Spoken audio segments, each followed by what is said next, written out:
Everybody.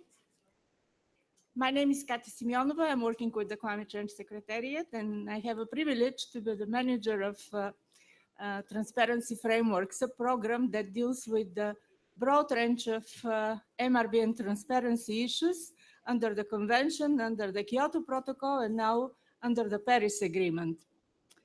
I would like to welcome you to this ICA site event.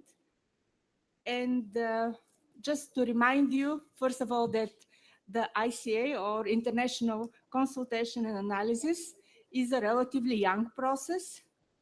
It's one of the two children of MRV process that was launched as a result of the Cancun Agreement.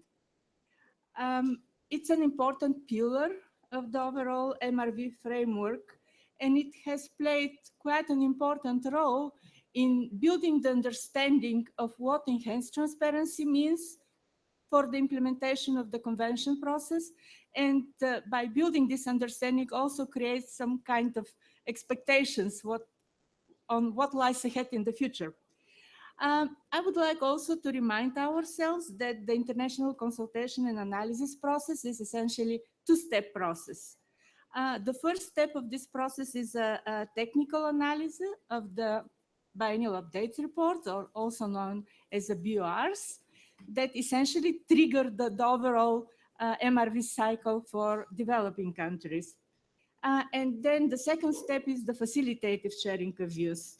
I see a number of familiar faces, and I hope that at least some of you had a chance to participate in the facilitative sharing of views workshop that was held last week, or FSV, another acronym, when we had the chance to see the presentation by 7 developing countries that were taking part in this process.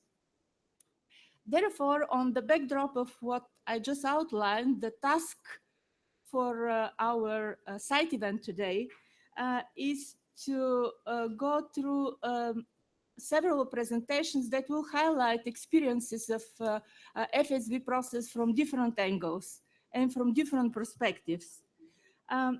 It is really our hope that through these presentations and through the discussion that will follow, we'll hopefully get much better understanding and insights into this process and the options and opportunities that it provides. Now, without any more words of introduction, I have a pleasure to introduce our distinguished panel of speakers.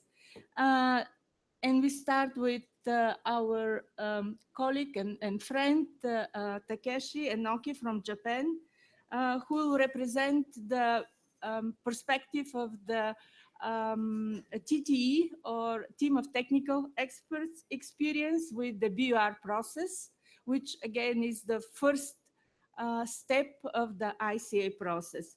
Then we have Felipe Ferreira from Brazil, then Regan Chunga from Namibia, and I was very pleased to hear that Namibia is the first country to submit its second biennial report, leading by example. And Samir Almous from Tunisia, who will share their experiences with the FSV process, because these were countries that went through this process already in the first FSV session that took place in May this year in Bonn, Germany.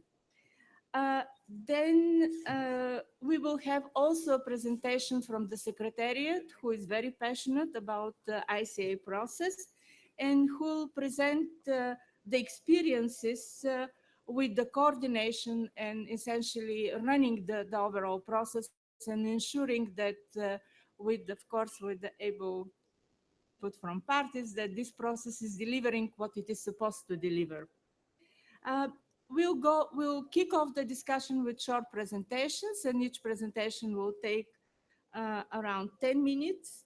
And then we'll have opportunity for some short clarification questions, but I would really like to have more discussion.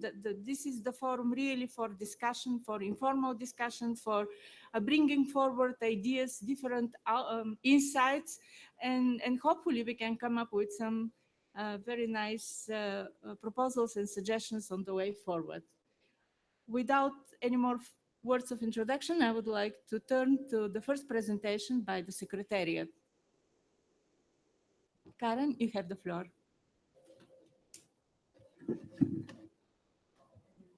Thank you, Katia. Good afternoon, colleagues. The Secretariat would like to make a brief presentation on the implementation of the International process. Presentation, we will provide an overview of the two steps of the process, the technical analysis and the facilitative sharing of views. We also will provide information on the training for those experts, some challenges encountered in coordinating this process. As Katia already made a good introduction of the process, explaining a little bit of the scope and mandates that guide this process. And as she mentioned it, the ICA is a quite new process. After the submission of the first BOR in December 2014, the Secretariat started the coordination of the process. And in May 2015, we had the first round of technical analysis, which is what we call the official launch of the process. The first round was conducted in May, as I mentioned, and after that, 5 more rounds were coordinated. This is in this slide is a little bit of the overview that how the process is conducted in general terms. And basically, this is the principles that for conducting the process. We would like to highlight that this ICA process is non-intrusive, non-punitive, and respectful of national sovereignty.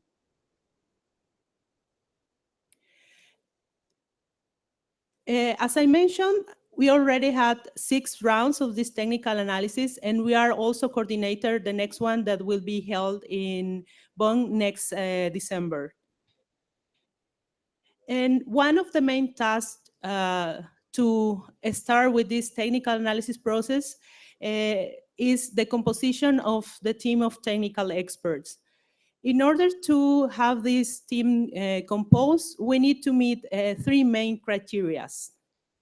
The first one is basically that those experts invited to participate in the technical analysis shall be members of the roster of experts. And they also are selected based on the expertise that cover one of the thematic areas that are included in the BUR, like mitigation, GHG inventories, cross-cutting, and when it's needed, also those experts, LULUCF experts, in case the parties submit also a technical annex in RED+. Another criteria that we have to ensure that is met is that all these experts that are invited to be in this TTE have successfully completed the CG training program. So far, we have invited 82 experts to conduct this technical analysis in the last 6 rounds. 24 of them were CG members, which includes past and current members. And in order to get this criteria fulfilled, the Secretariat has launched a more user-friendly training program in a form of an online platform. So now the experts that are invited to participate in this technical analysis, while they're taking the training, they can do it through this online platform. Currently, we have a total of 183 experts that are eligible to participate in this technical analysis. And lastly, for the criteria that we have to meet is to keep the regional balance of these experts that are invited to conduct this technical analysis, and to have a majority of experts from non-Annex 1 countries. So, so far, we have invited 55 from 3 different regions, Africa, Latin America, and the Caribbean, and also Asia Pacific and Eastern Europe, and 27 from Annex 1 parties. One of the main output of this technical analysis is the summary report. And so far, we have 21 summary report published, and 11 are ongoing. Then the second step of this process is the facilitative sharing of views. And as per the modalities and guidance of this process, the SBI, with the support of the Secretariat, has successfully launched the first cycle of workshops in 2016. The design and the implementation of the workshop has been done not just accordance with these modalities and guidelines, but also taking into account informal consultations that were held in 2015 with all parties. The first workshop was conducted in May in Bonn with 13 parties undergoing this process. The workshop gives developing countries the opportunity to showcase their actions taken to reduce their GHG emissions, and also highlight all those challenges and associated gaps to fulfill the reporting requirements, and provide an overview of the international support received and need for meeting also this reporting guide. We would like also to present a summary of those questions that those parties in the first workshop received prior to present their BOR. So in total, there were 174 questions submitted by 8 parties. And the majority of those questions were related with GHG inventories. For that previous session, only Annex 1 parties submit questions to those parties undergoing FSB. And we have also coordinated the second workshop that was held last week here in Marrakesh, with 7 parties presenting their BORs and exchanges view with other parties. In general, we also receive similar amount of questions than in the first round. However, when in this case, we had less parties presenting. So in total, there were 139 questions submitted by 9 countries. And it's also important to highlight that not only Annex 1 parties submit these questions in advance, but also one non-Annex 1 party, it was Peru, that also prepared those questions. And in general, is the similar trend in terms of thematic areas. The majority or the biggest percentage of questions submitted were related to GHG inventories. And finally, I would like to highlight that after 2 successful rounds of workshop of the facilitative sharing of views, we could say that the process is perceived as a very constructive process, which facilitates a transparent exchange of information among developing countries and other parties. The feedback indicates that parties are satisfied with the manner in which the FSB has been conducted so far, but also there is a room for improvement. And I guess our colleagues here, the parties that have participated and have completed the whole ICA cycle, can explain further about this. Thank you very much. Thank you very much, Karen. Okay, so we have a few changes. So please, Shu Hong. Hello, good afternoon, colleagues. My name is Xuehong Wang. I'm working at the Secretariat. I'm leading this very small but efficient ICA support team. Actually, we have Karen that you just met. We have Edith, and we have Elma, who is just walking into this room. So that's our small but very efficient support team for the IC. So actually for I only have 2 slides to share with you the challenges that we have encountered through coordinating the ICA process.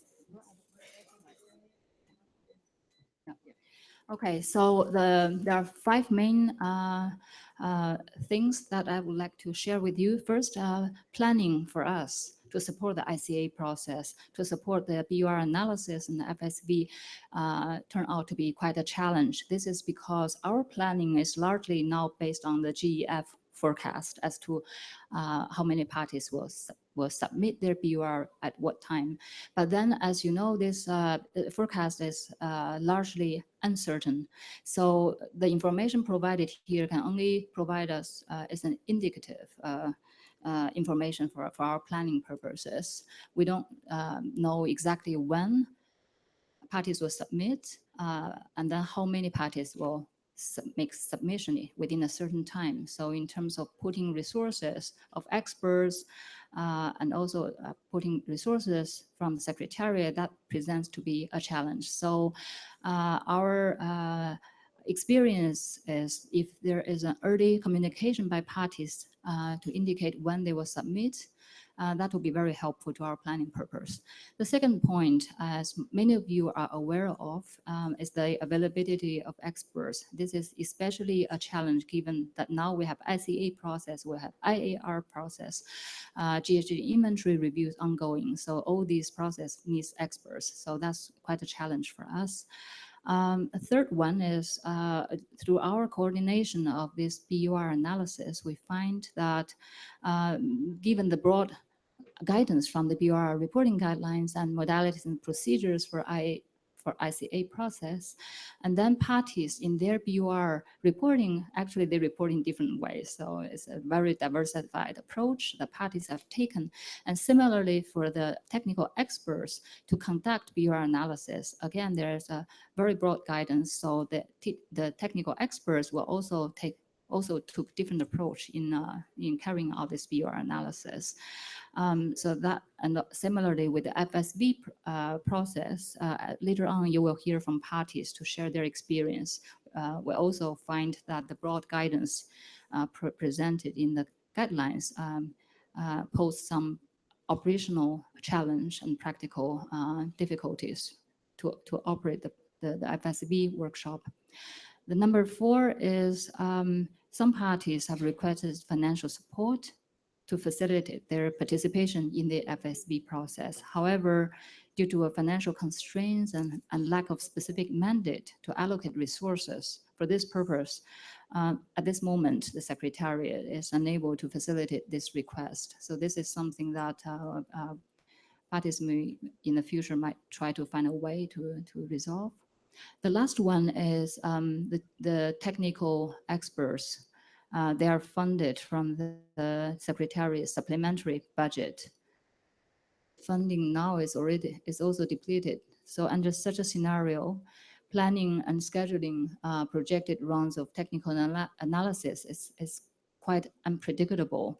So in the next slide, I'll just show you, because as you see now for next round, for 2017, at this stage, given the shortage of the supplementary funds, we cannot at this stage plan for the 2017 activities.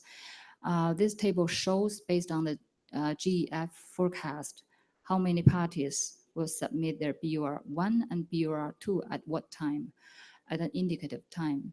However, given the lack of supplementary funds in place at the moment, we cannot really decide on when exactly to carry out this technical analysis for 2017.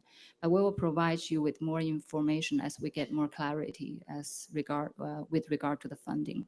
So these are the key challenges that I would like to share with you. Thank you. Thank you very much, Shu Hong.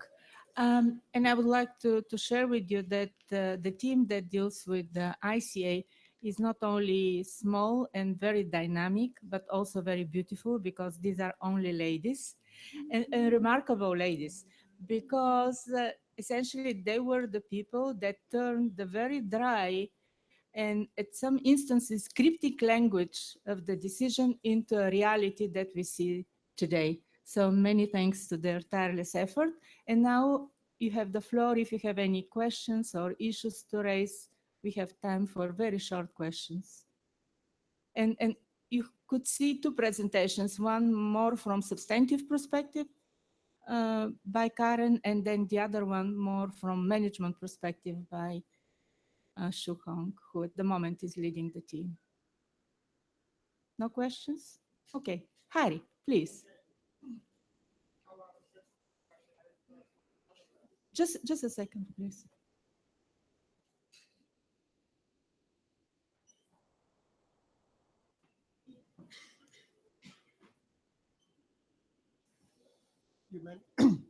It's working? Okay.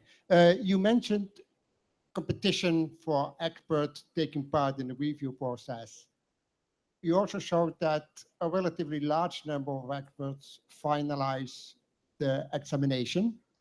Do you have some indications how of that experts are also dealing with the inventories for Annex 1 countries, BRs, just to have some idea, are that 90% also experts that are involved in other process, or is it either among 50% of that people that are involved in other processes?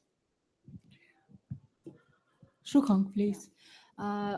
Actually, now we don't have the exact statistics, but then we keep we keep this information, but then later on we can provide more specific, accurate statistics. But now our rough estimate will be around 50%, because as you heard just now from the presentation, for the BUR analysis, the technical experts need to fulfill the criteria.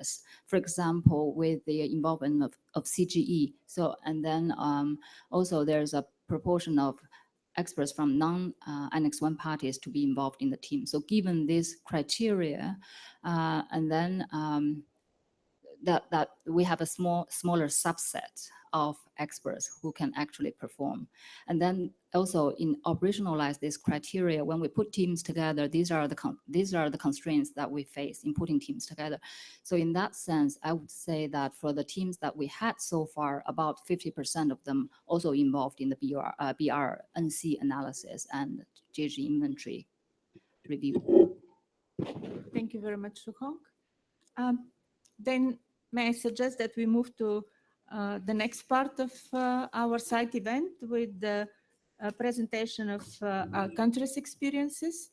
And then we'll start with Felipe Ferreira from Brazil. Felipe, you have the floor. Oh, I'm sorry.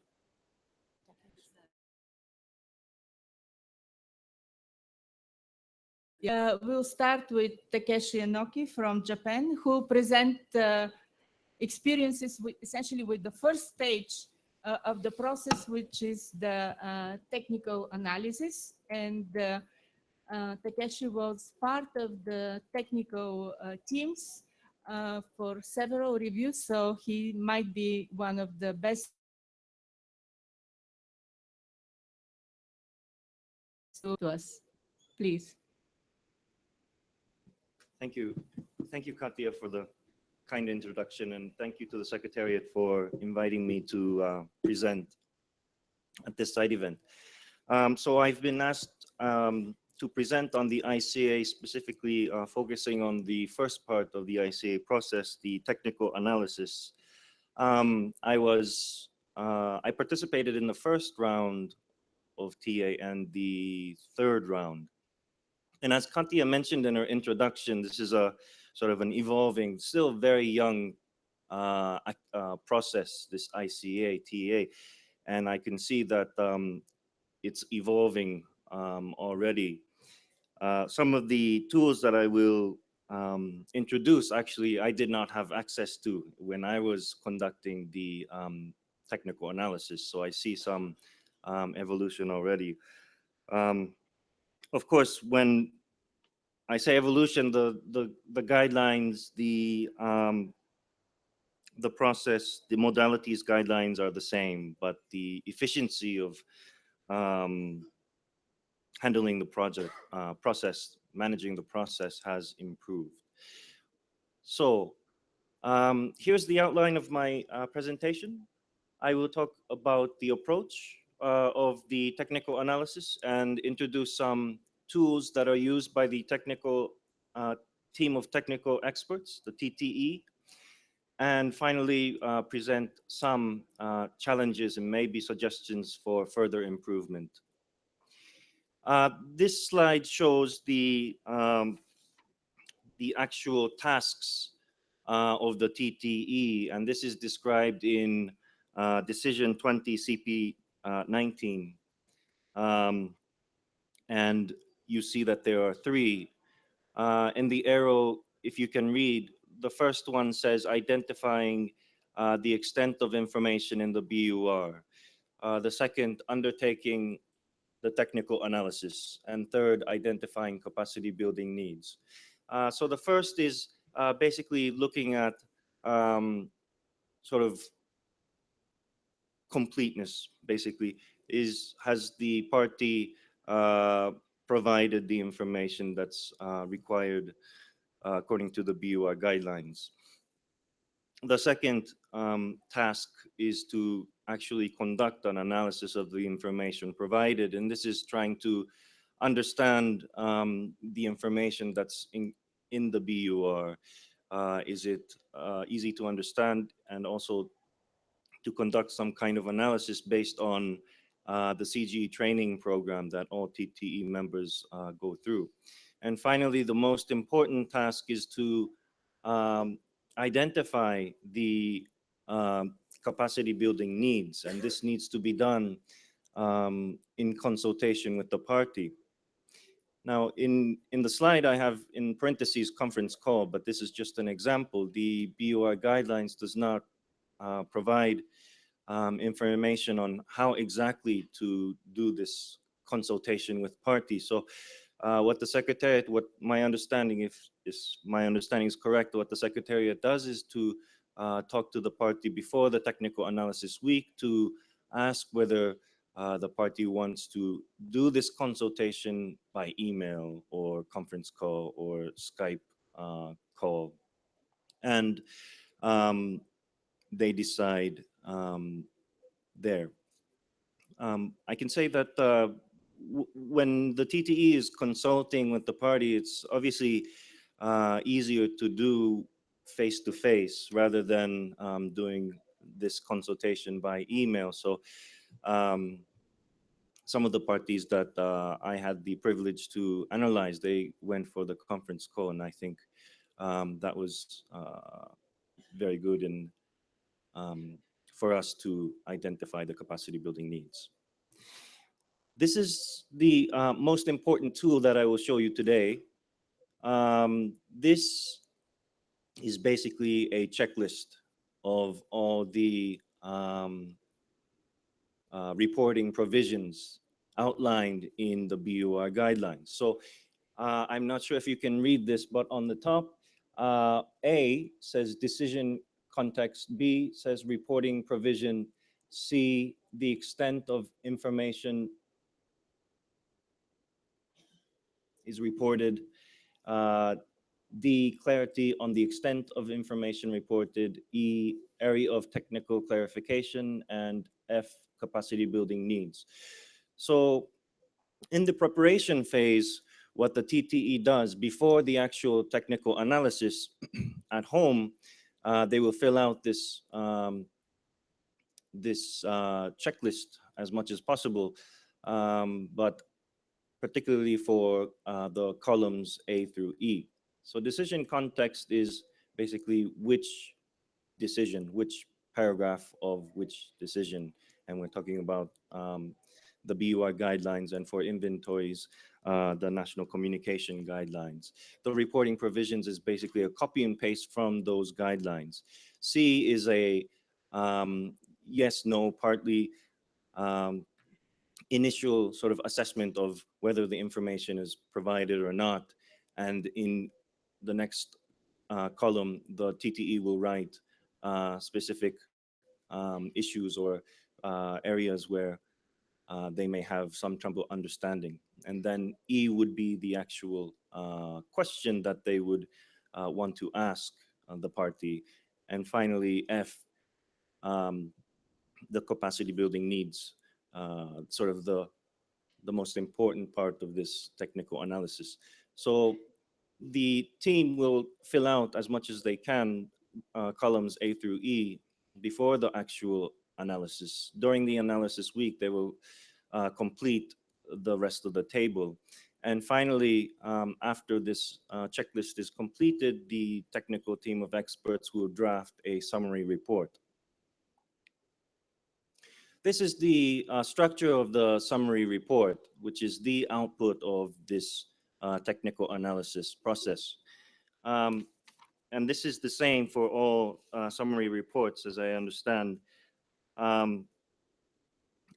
I hope you can read this. One says introduction and process review overview, which is standard text for all summary reports. And part two is the actual technical analysis. And the scope of technical analysis, this would be standard text. B, overview of the elements of information reported. This is basically mostly the checklist that I showed you in the previous slide. C is the actual body of the report. This is the findings of the technical team of experts. And finally, we have conclusions. D, which is capacity building needs that was identified, and finally, a general conclusion. These are sort of the tasks that the TTE does throughout the week. First, this is just an example of a daily schedule, actually. So first, we have here overview of BUR VTR. I will show you this in the next slide. Some guidance from the Secretariat, discussion on the findings, finalizing the tables, conducting the analysis, and writing the report. And this is the BUR VTR, which stands for, the VTR stands for Virtual Team Room. And all the outputs of the TTE are stored on this platform. Questions raised to the party are also done through this VTR platform. I've heard that there have been some issues using this tool, which is why the checklist that I showed you in a previous slide is very important for the TT to fill out. This is the summary report, which is also done on this VTR platform. And all members of the TTE work on a single draft on this platform. So this is the documenting the output of the technical analysis. What goes into the summary report? As I mentioned, there are 3 tasks for the TTE, and the TTE documents the findings in each of the tasks. In the bottom bullet, it says that should highlight that area of reporting which goes above and beyond the reporting requirements or provisions are recognized and commended by the TTE. Some challenges which have already been identified by Xu Hong. The broad guidance of the modalities and procedures of the ICA. It's very hard for us to understand how deep we go into this analysis exercise. Variation of the approach used by parties to reported information in the BUR. All BURs are very different. Parties report very lengthy BURs. Some parties report very simple BURs. How do we analyze these BURs? To be consistent was a challenge. And finally, analyzing the information in the BUR, which is referenced in the national communication. Many times in the BUR, it references the national communication. So does the TTE have the right to go into the national communication and, for example, ask questions about the national communication? This was a interesting question that we discussed within the TTE. As I said in the beginning, the technical analysis is still very new and it's evolving and will mature over time to increase efficiency and effectiveness of the approach. I think this is my last slide.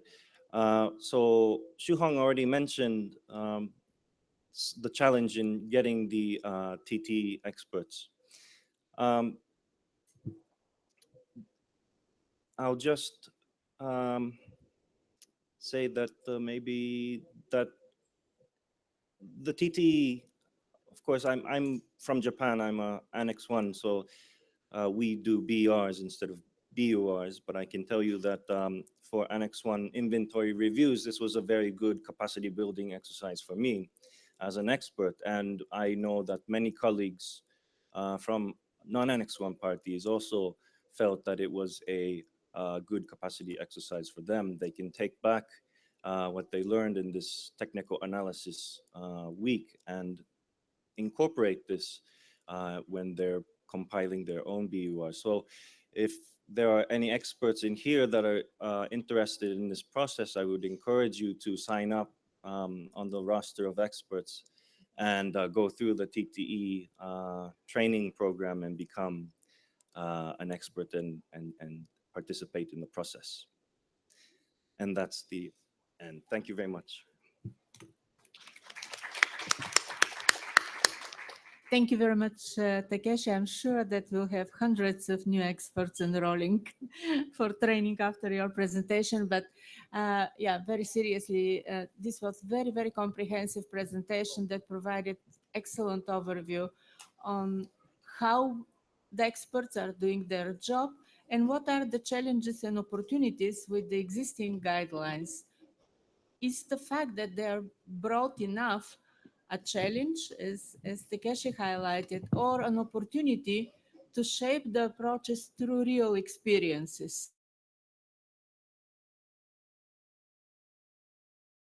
These are any questions? Please.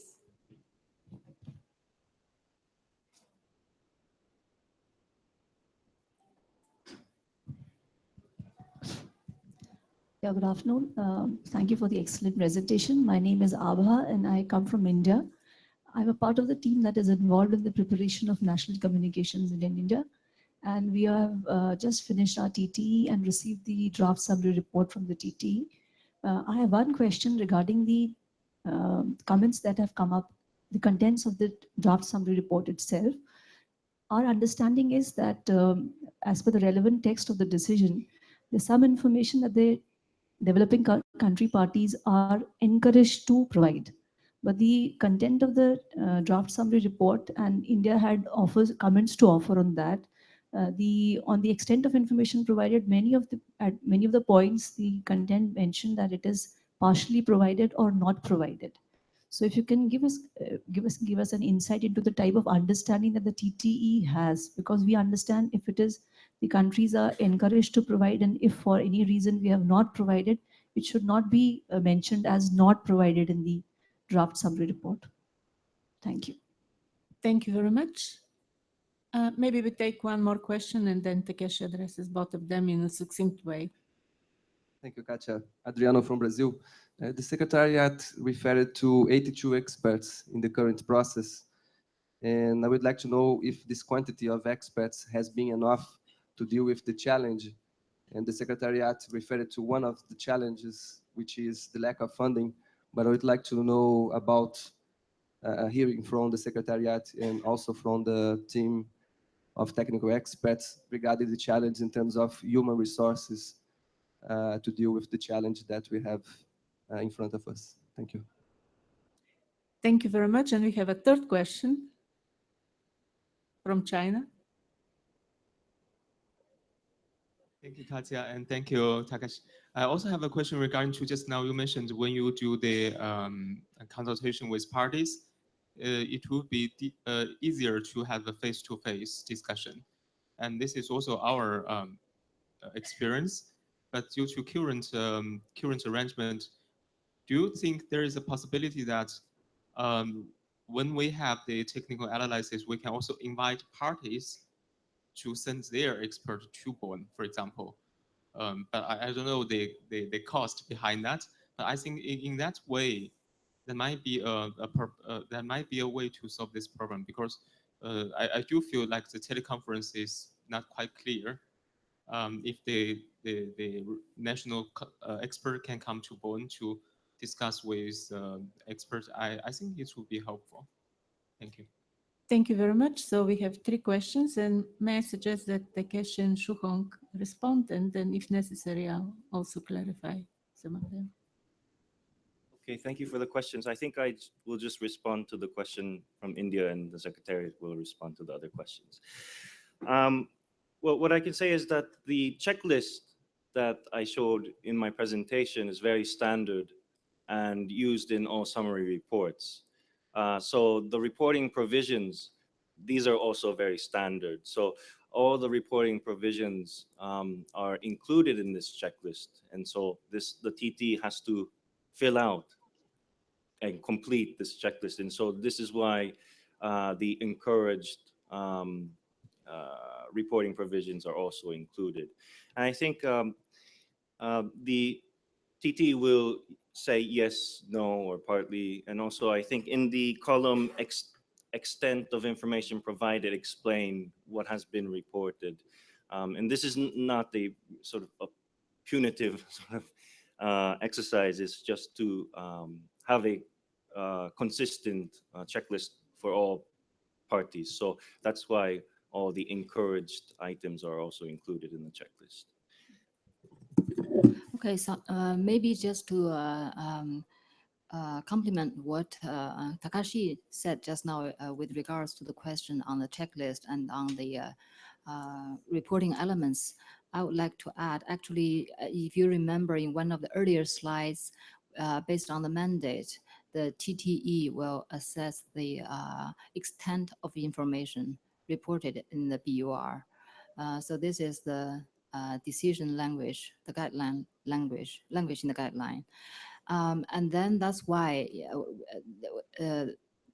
we developed this checklist to help with the TTE to conduct this analysis. But then you may also need, I know that you talk about the parties are encouraged. So that's why in the TTE's finding, there's no recommendation as such, because if you provide recommendation, that's to address the mandatory requirements. And then, so the TTE in drafting the report, they encourage party to report this information. So that's how the current approach entails adopted by the TTE in conducting the technical analysis. And quickly on the questions raised by Brazil just now about the human resources, the limited human resources, especially with the technical experts resources. The Secretariat has already done a lot together with the parties to do the outreach, to try to convince especially Annex 1 parties to provide more experts to support this process. At the same time, given that the team has to maintain the balance of non-Annex 1 and Annex 1 participants.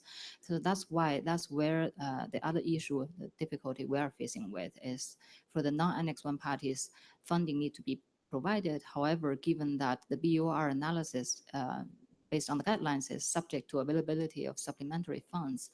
And then, as I said earlier, now the supplementary fund is depleted, so we will have challenges for next year. But now we're also doing a lot to try to raise funds to be able to do this work.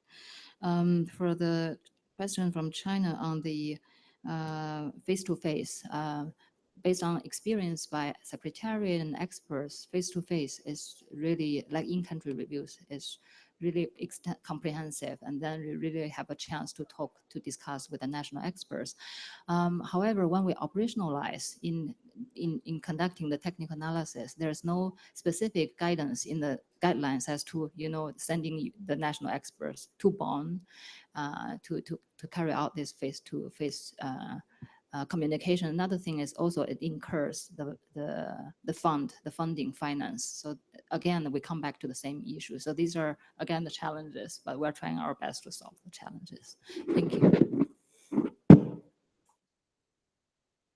Thank you very much. Very comprehensive, interesting questions, comprehensive answers, very diplomatic. But as a manager, I can be a little bit less diplomatic. So overall, supplementary funding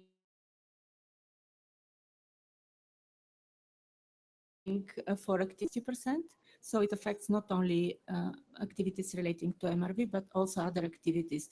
And the bottom line is that at the moment our coffers are empty. So if we don't get further resources, we will stop organizing technical analysis. And then this leads me to the next presentations. And my suggestion is to take 3 short presentations, and I would encourage our presenters to limit their presentations, maybe hopefully to 5 minutes, to leave a little bit more time for this extremely important and enlightening discussion that we had now. So I would like to invite now Felipe Ferreira from Brazil to highlight Brazil experience with FSV, and Brazil is one of the first country, if not #1, to go through FSV. I think so. One of the first, yeah. So, Is this Felipe, on? you have the floor. Thank you. Thank you, Katja. And once again, thank you for the invitation. We'll try to be brief, though I have to say the template for the presentation that the Secretariat provided us is very comprehensive. And it has all these points in the timeline. Well, my name is Felipe Ferreira. I'm with the Ministry of Foreign Affairs in Brazil. And we, as Katja said, we were one of the first countries to put forward our BUR and go through the first round of FSV. And currently we are preparing our second BUR. Our ministry has been coordinating somehow informally a task force to prepare the BUR to a great extent due to our particular national circumstances that the content of the BUR and the technical analysis, the scope touches upon issues of several different national governmental agencies. So, for example, while our Ministry of Science and Technology is the main agency responsible for national communications and the preparation of the inventory, the Ministry of Environment is the agency that's mostly responsible for mitigation actions and the MRV of those actions. And of course, we need us to get involved, the Ministry of Finance. So interagency coordination is a challenge. Of course, we love to work with our colleagues, but it's a challenge also from the perspective of allowing time. It's not that much a matter of capacity building, but a matter of the material and human resources that we have available to prepare BUR, the BUR and go through the ICA process are resources that have to be shared not only with activities that are related to the convention, but activities that are also related to our national policies on climate change and science technology, research, and space cooperation, space monitoring, and so on. So I would highlight this as one particular aspect from a country perspective that is challenge. Another one that I would like to mention is sort of the synchronization with the JEF process. It can take, we have to do the BURs every 2 years. And we soon realize after the FSV that's not that we have to do something every 2 years. It's actually a continuous process, because by the time you finish with your FSV, you're already starting your next BUR. And it can take, more often than not, more than 2 years to access resources from the JEF. So that's also a particularly challenging aspect of the preparation for the BUR and technical analysis that we would like to highlight. One other challenge, and this has been raised by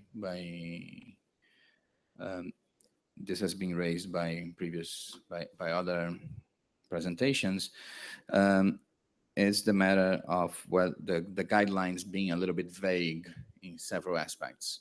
And this is one, I believe, if there's one key lesson that I would like colleagues to take from this presentation, is this, that vague does not mean flexible. We have negotiated things under the convention several times in a manner that to allow, with understanding that to allow to flexibility, you don't go into very much detail on the guidance. But what happens in practice sometimes is that because it's vague, it allows the Secretariat and the TTE more room for interpretation. And we found ourselves, and this is not a criticism to the Secretariat, mind you, or the TTE, but we found ourselves in situations sometimes that we felt that the ICA FSV process were more stringent upon developing countries than the multilateral assessment. So a lot of the interaction that we have with the TTE was actually not as facilitative as we would have expected, because it actually involved a discussion on different interpretations of the guidelines. We were receiving questions we thought were not called for, and we were giving answers that the TTE were not necessarily very happy with. So instead of, at some points, this interaction, instead of providing a facilitative process, it became actually a discussion about the interpretation of the guidelines. And this is something that we have to keep in mind, not only for the possible review of guidelines for the ICA and BURs, but also in the negotiations in the APA. Vagueness does not mean flexible. Actually, if you're more specific, you can allow more clarity, and in turn, this clarity can allow the rules to be more flexible to developing countries. There is one point that I would very much like to highlight. It is when we presented our first BUR, and it will also be the case with the second, we presented also a RED Plus technical annex. For those of you who are not involved with RED Plus, good for you. There is the RED Plus MRV process is very much attached to the ICA process. So those are the rules that we have developed under the Warsaw Framework for RED. And the reasoning of that is because RED Plus involves finance for results-based payments, through results-based payments, the MRV had to go a little bit more specific, a little bit more detailed than the general. So it's it's a little bubble inside of the ICA. I would describe it like that. It's linked with the whole calendar is linked, and the process is linked, but it's a little bit more detailed and stringent than the rest. The point that I would like to make is that because the MRV of RED is one requisite to access results-based payments, we had a very strong incentive to present the BOR in order to present the technical annex. And this is also maybe a lesson for future processes, that by associating transparency, by providing linkages between the transparency obligations and mechanisms to incentive finance and climate action, you're actually creating as well an incentive to go through the transparency processes in a manner that's not seen as as an absurd requirement. Okay, I'm already halfway, or already finished.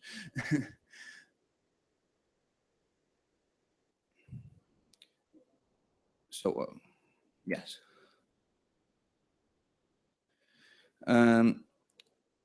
One, as a suggestion for future, for enhancing the technical analysis process, because the roster of experts is a roster of experts that were developed mainly to do reviews under the Kyoto Protocol and reviews for Annex 1 and the Convention, I think there's still a little bit of cultural shock between the technical team and the expectations of developing country parties.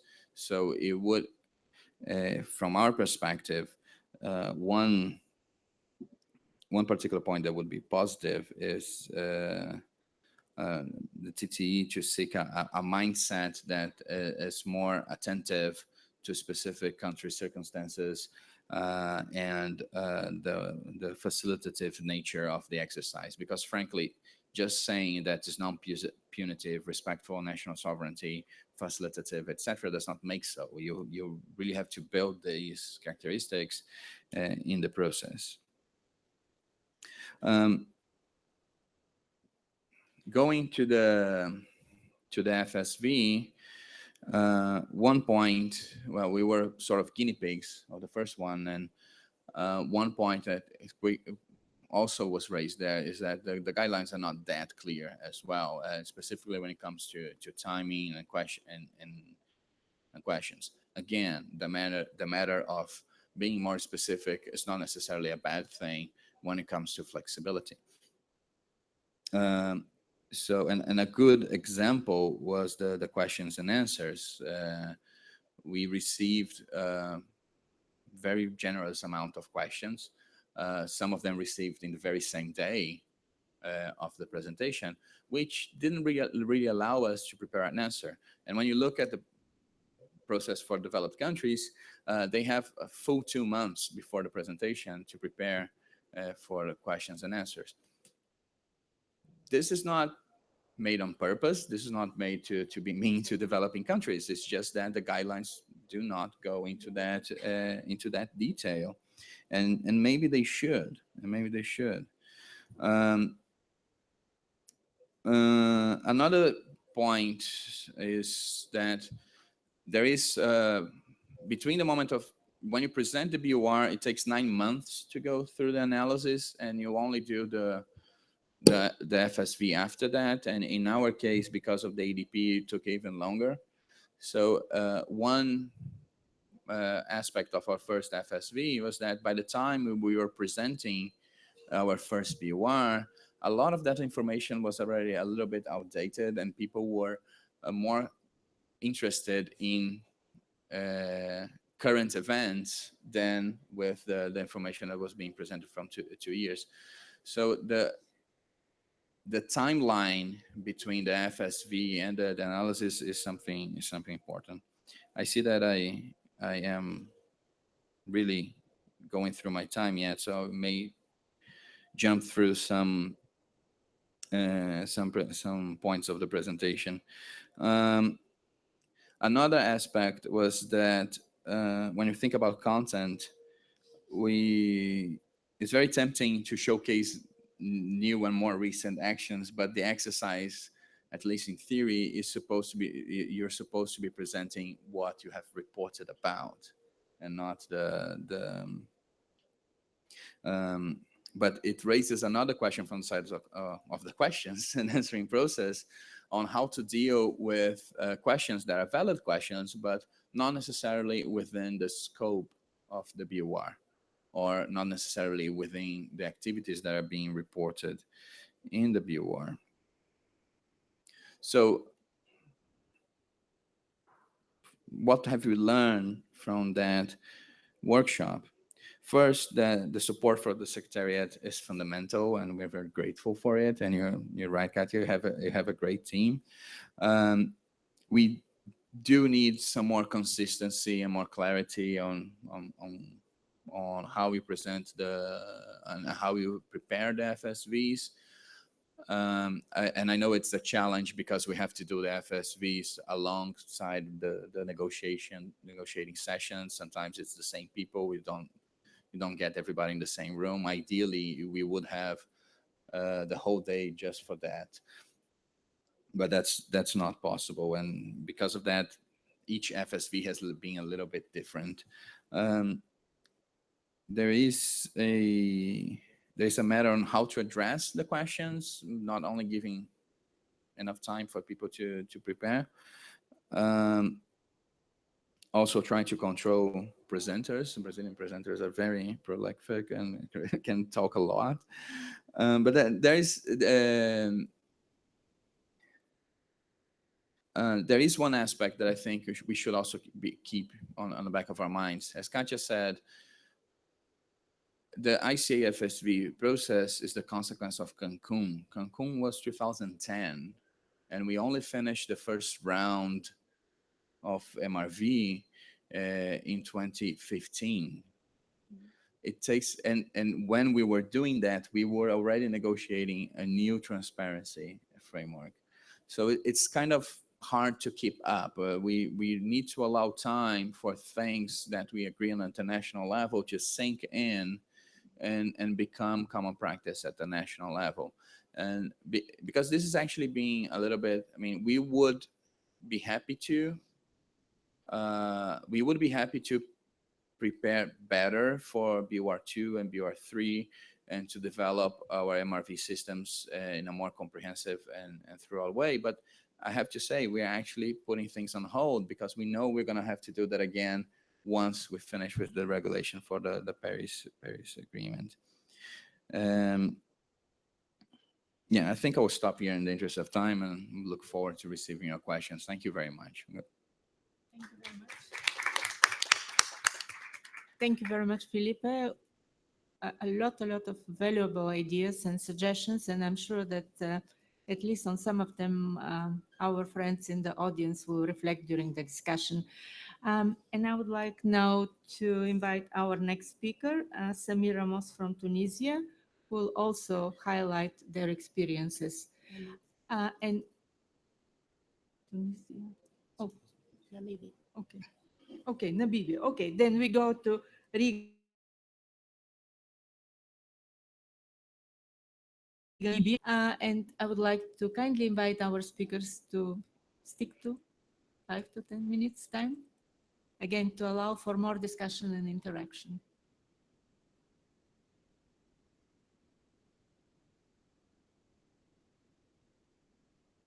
Let me thank the Secretariat for organizing this side event. I promise I'll be very quick, probably take plus minus 5 minutes, as I will concentrate mostly on the ICA and then less on the FSV because I did not really participate in that. So I'll basically talk about the ICA more than I will about the FSV process. So like I said, I work for the Ministry of Environment and Tourism, which is basically responsible to coordinate climate change issues, which involves the preparation of the greenhouse gas inventory. So we have a small unit there, or a team there, which is led by myself and a couple of colleagues, which are dedicated to preparing national communications and biannual update reports, with basically a multi-sectoral working group, which supports the team covering all the 4 sectors. So in my presentation, I'll briefly talk through the national context, which I'll jump through for the sake of time. And then also our experiences from the whole ICA process, and then the impact of the process, and then some suggestions, and then also talk a little bit about the FSV. I just have a slide on that. I won't dwell much onto this slide, but basically just to say we submitted our first biannual update report in 2014. The preparation of this working group involved the preparation of the BUR involved having a working group, which basically served as data providers, and we have an external expert who has been guiding and training the working group as we go along, so that to capacitate and fully institutionalize the working groups to be able to take this work forward. So just basically the structure as it is. In preparation for the technical analysis, like most developing countries, Namibia faces a number of challenges in preparing these national communications. One being the setting up of the sustainable institutional arrangement, which has been a big problem, something we've been working on, and is still work under progress in our fourth national communication, which we're just starting with. And also we tried as much as possible to institutionalize under our second BUR, which we just submitted.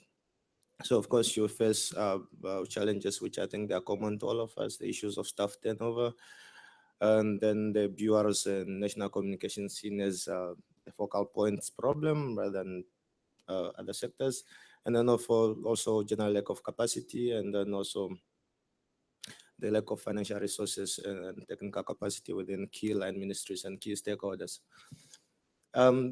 Just to mention from the onset that the preparation of the ECA was not optimal. It serves as a new exercise and it was quite heavy. Proper documentation, we learned that proper documentation is of prime importance for you to be able to easily go back to that and when you're queried through the ICA process.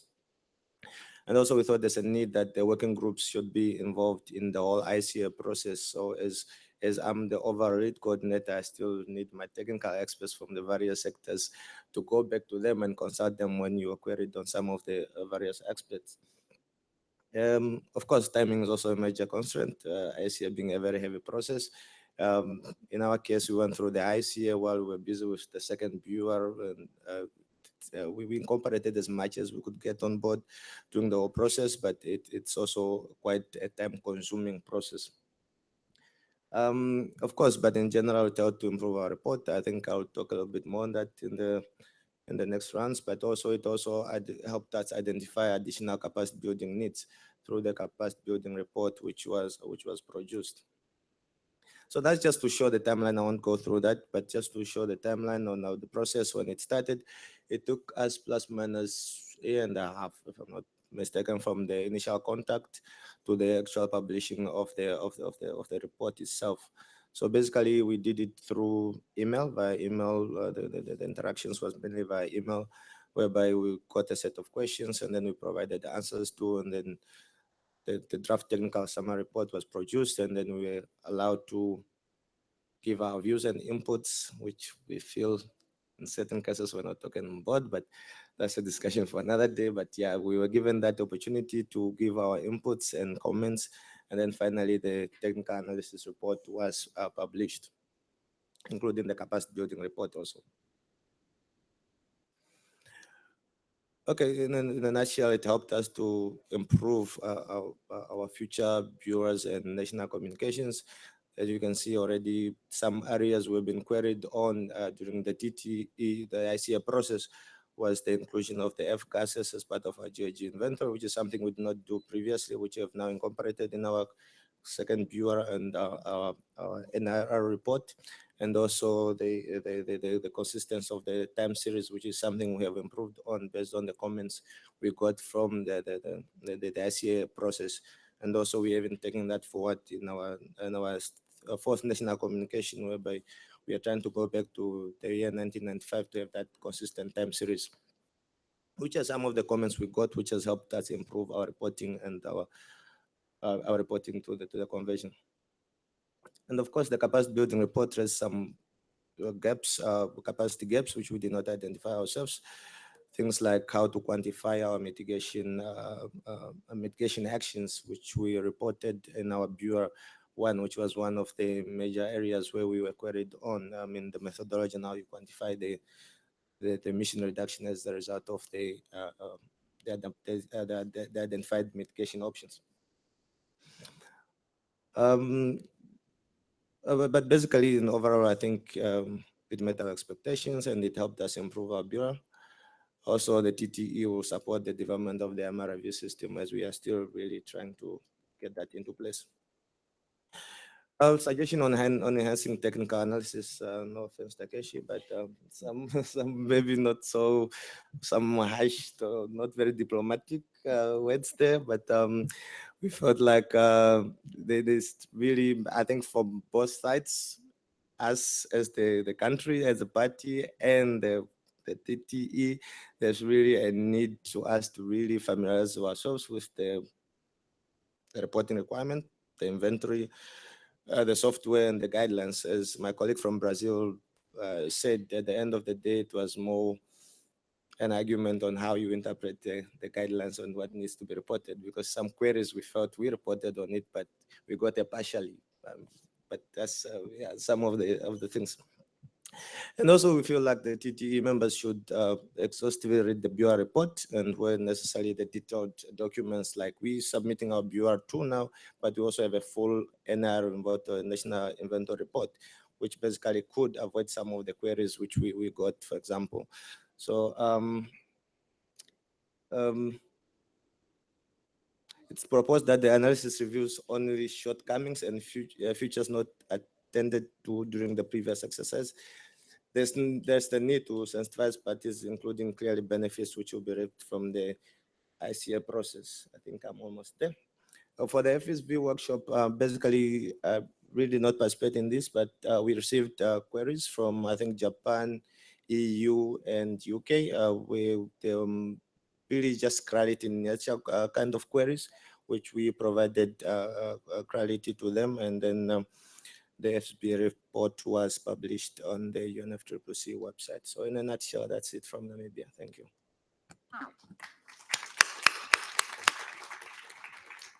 Thank you very much. And we are really pleased to have Regan with us, because Namibia is among the few countries that submitted 4 national communications.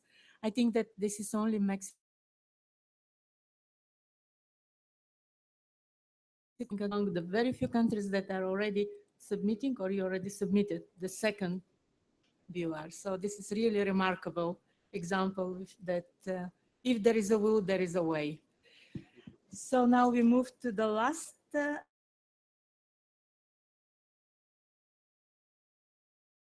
Samir will manage to give us really highlights of the Tunisian experience. Samir, you have the floor. Thank you very much, Katja. May I have the PowerPoint? Thank you very much. I will be presenting here the experience of technical analysis of the first BUR of Tunisia. My name is Samir Amous. I'm working as an expert on energy and climate change. And the BUR was implemented with the participation of various stakeholders, many ministries, ministries in charge of environment, of industry, of energy, and also some agencies that are involved in the CC business in general. I myself have been involved fully in the elaboration of the BUR of Tunisia, and also on the technical analysis process and FSV workshop. Technical analysis was a first review process targeting non-Annex 1 parties, and as a new process, many things were not really, but we could understand that. I have been involved in the first review of Annex 1 parties in 1994, so I could understand that things are difficult at the beginning. Technical analysis are, in my view, perceived as a way to improve the national submission of BUR through improving the understanding of what should be the content of the BUR, and also highlighting the transparency and completeness requirement of the BUR. So in Tunisia, we didn't have any concern about how the technical analysis are being implemented, and we didn't have any expectation on the way it was being put into undertaken, and in the technical implication of such technical analysis. It was a time-consuming process. and it applied revisiting several BUR preparation and technical issues. I'm here going to present the timeline for the technical analysis that have been undertaken for Tunisia. So we have submitted the BUR1 in December 2014, and the first contact with the Secretariat were done in between February and March 2015. And we had this launching of the technical analysis within 1 week in May, where we get in touch with the TTA, involving many activities and action, conference call, clarification requests, and many exchange of emails and explanations. And the draft summary report was published in August 2015. We've made a feedback in November 2015, and during that period between feedback from Tunisia and the final report, which was published in February 2016, we had many exchange of with the TTA and with the Secretariat, of course, and just 3 months after the publishing of the final TA report, we had this FSV workshop. So we had 17 months, in fact, elapsing from the date where the BUR was submitted and the last point of the ICA for Tunisia. So 17 months for me is too much, because we had to go ahead and revisit the BUR while we are on the process to implementing the work for the second BUR. So maybe in my view, my recommendation would be to shorten the process in a way that it could elapse no more than 10 months, and then we could benefit from the recommendation from the ICA process, and then integrate and reflect all the recommendation once we implement or we start the preparation of the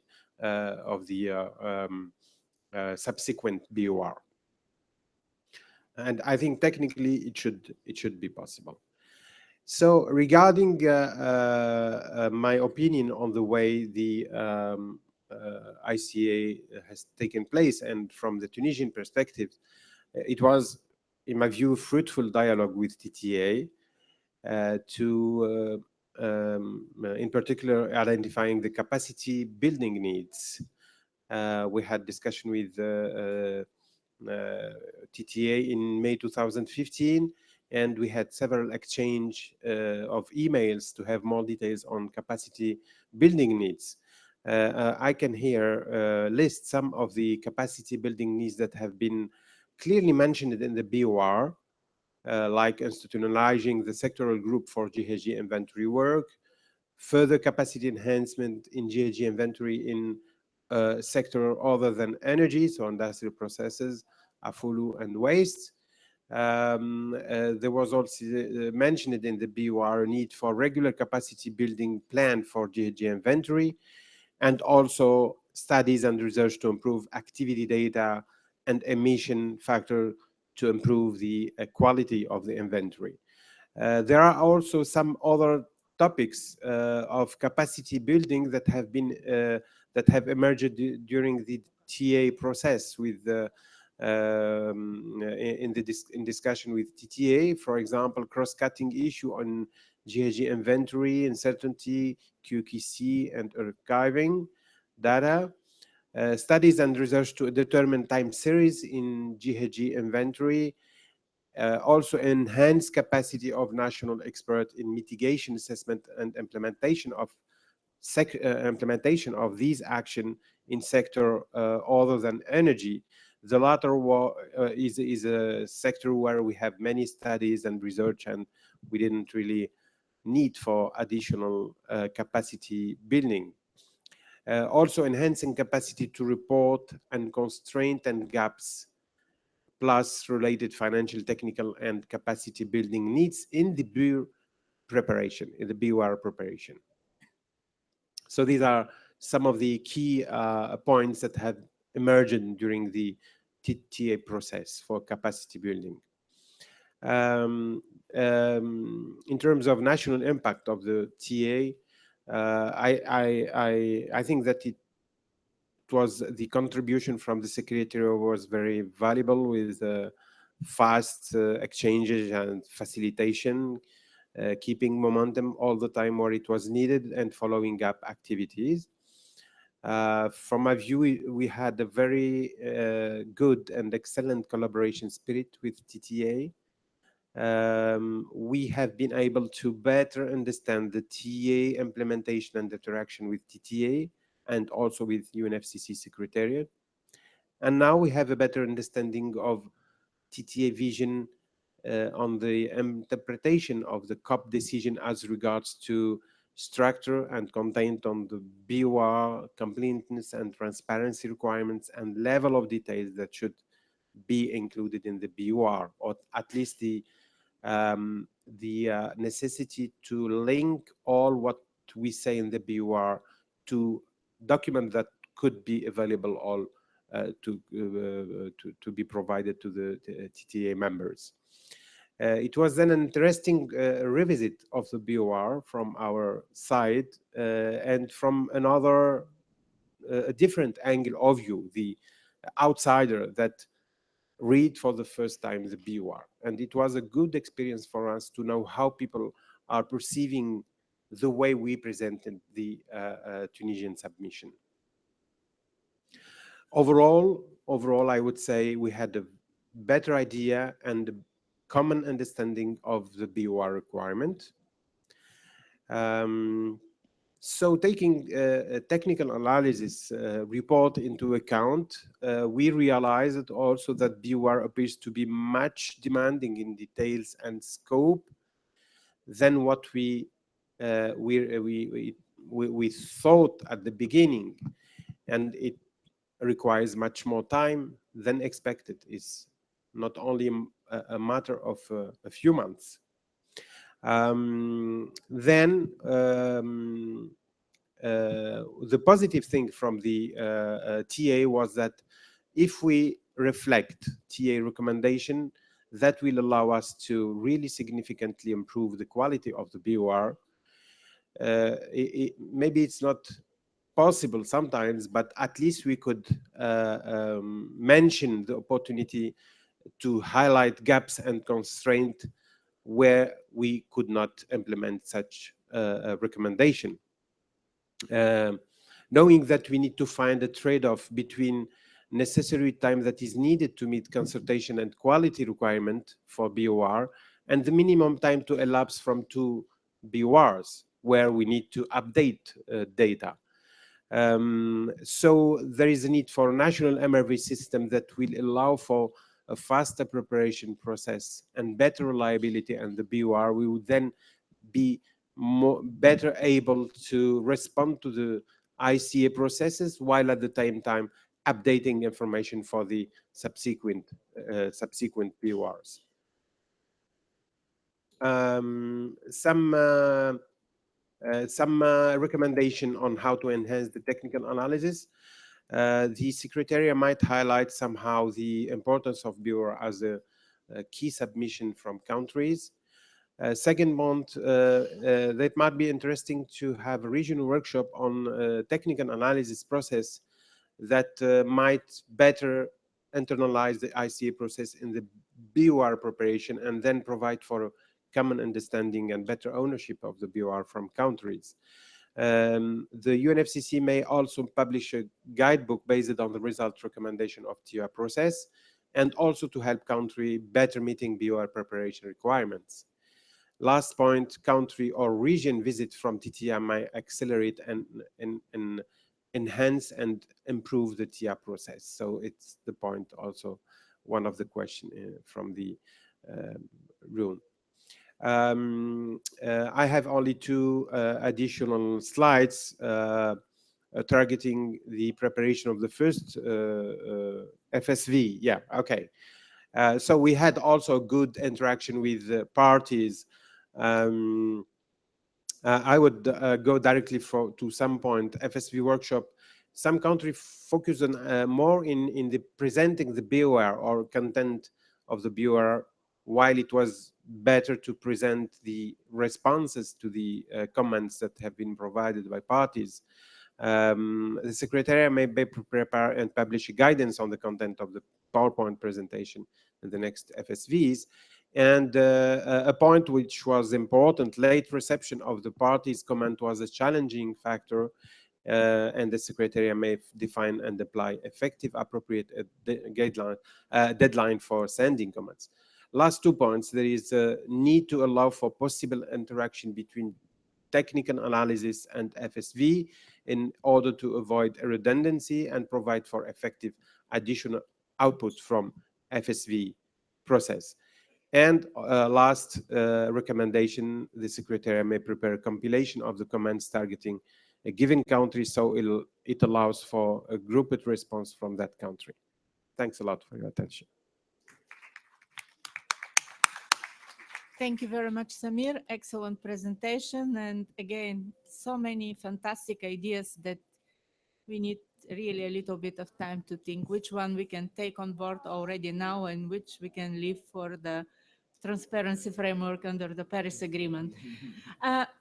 We are running out of time, but I was told that we can still use this room for another 10 minutes. This is why I would like to encourage you to have very short and very focused questions, and then to invite the panel to respond also in a very short, focused way.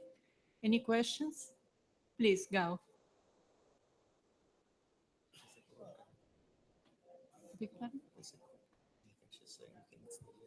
Yeah. And I was told that the next group is already coming, so it's really very, thank very. You. I do have a lot of comments, but just go directly to two questions to our panelists here. One is that after recognizing the capacity building needs, do we get following steps? For example, do we use this capacity building needs to apply for funds or apply for the new program to address this capacity building needs? Or some funds will automatically come to find us to say that we can support you on this field? This is one question.